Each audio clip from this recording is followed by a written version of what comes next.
Haleluya. Shalom, jemaat yang diberkati oleh Tuhan Yesus Kristus. Kesempatan ini saya ingin membagikan sebuah tema, yaitu virus corona, ketetapan Tuhan atau diizinkan Tuhan.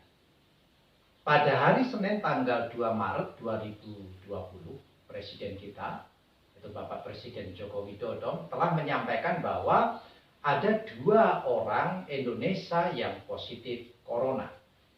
Tetapi sampai dengan hari ini, Sabtu tanggal 28 Maret 2020, orang yang terjangkit virus corona telah menjadi 1046 orang.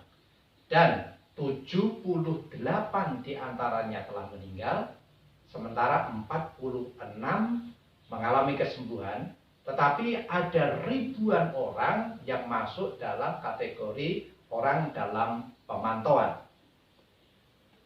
Jemaat yang diberkati oleh Tuhan Yesus Kristus, ada 2 hal yang membuat seseorang mengalami sesuatu, termasuk juga mengalami virus corona. Yang pertama adalah karena ketetapan Tuhan. Kita bisa melihat di dalam Roma pasal yang ke-9 ayat yang ke-20. Firman Tuhan mengatakan, "Siapakah kamu, hai manusia, maka kamu membantah Allah? Dapatkah yang dibentuk berkata kepada yang membentuknya, mengapa engkau membentuk aku demikian?" Ini adalah sebuah kedaulatan daripada Tuhan terhadap manusia. Jemaat yang diberkati oleh Tuhan Yesus Kristus, jika seseorang sudah sedemikian rupa menjaga dirinya agar tidak terpapar virus corona, tetapi tetap mengalami virus corona atau terjangkit virus corona, maka itu adalah sebuah ketetapan. Dan orang itu tidak bisa berbuat apa-apa karena itu adalah hak daripada Tuhan. Nah, ketika saya mengatakan hal ini, mungkin ada dari antara saudara yang berpikir demikian. Kalau begitu, buat apa saya harus menjaga diri saya? Toh itu adalah sebuah ketetapan, dan kalau sudah menjadi ketetapan Tuhan, maka saya tidak bisa berbuat apa-apa. Saudara yang diberkati oleh Tuhan Yesus Kristus, mari saya ajak untuk memperhatikan hal kedua yang bisa membuat seseorang mengalami sesuatu, yaitu karena seizin Tuhan. Kita akan lihat Galatia pasal yang ke-6 ayat yang ke-7. Firman Tuhan mengatakan sebagai berikut, "Jangan sesat, Allah tidak membiarkan dirinya dipermainkan, karena apa yang ditabur orang, itu juga yang akan dituainya." Tuhan telah menetapkan sebuah hukum yang disebut dengan hukum tabur tuai atau hukum sebab akibat.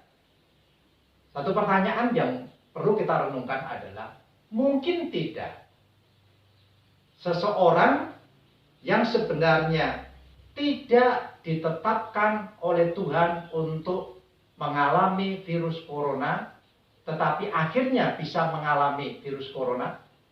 Jawabannya adalah mungkin saja. Perhatikan apa yang saya jelaskan berikutnya.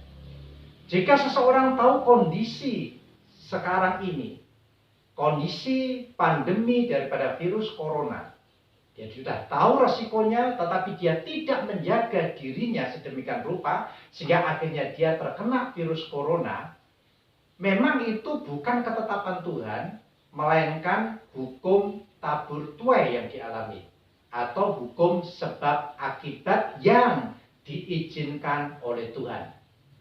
Jadi sebenarnya Tuhan tidak menetapkan orang itu untuk mengalami virus corona, tetapi karena apa yang dilakukannya, maka dia menerima akibat dari sebuah hukum tabur tuai atau akibat daripada hukum sebab akibat yang saya sebut sebagai hal itu diizinkan oleh Tuhan. Oleh sebab itu perhatikanlah kesimpulan berikutnya. Saat kita menjaga diri kita sedemikian rupa, kita hanya memiliki satu peluang untuk mengalami virus corona, yaitu ketetapan Tuhan. Tetapi jikalau kita tidak menjaga diri kita sedemikian rupa, maka kita memiliki dua peluang untuk mengalami virus corona, yaitu pertama, ketetapan Tuhan, dan yang kedua adalah hukum sebab akibat atau hukum tabur tuai yang ditetapkan oleh Tuhan.